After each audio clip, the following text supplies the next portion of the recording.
chân hình lỡ hồ linh nụ xịt thêm này là chân cái ghế xịt đi alone dấu gì bồi bùa luôn ya luôn ngờ đi thơ gì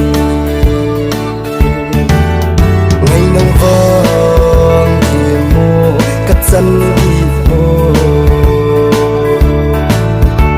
nụ xịt hello ít chung nghe rồi gì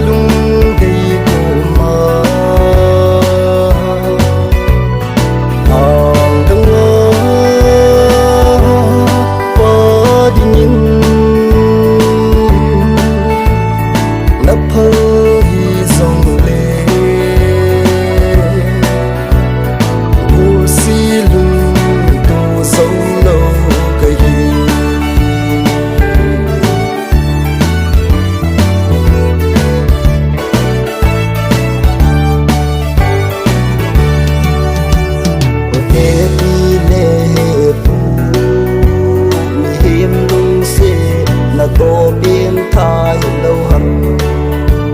ý định lung xin na hết lâu bằng na vẫn chơi luôn hi lô nhìn cầm ngày nắng vàng thì mô cất sân đi mô nung xịt hello ít chung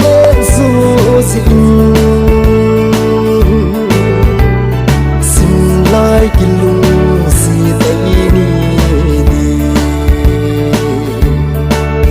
chỉ tan chỉ mấy tan là lung đi ôm mà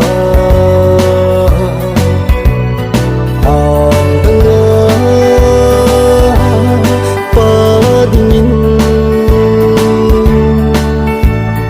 đắp hơi dòng lệ ngủ xí lung tô dấu lâu cây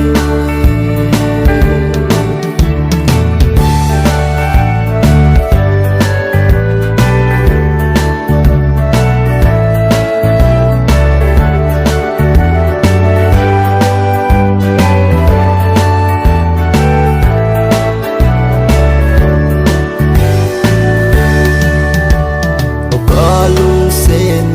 đuôi trong đê dô tim thùng mây băng dê dòng lệ lung tục chân một số thấy lâu hầm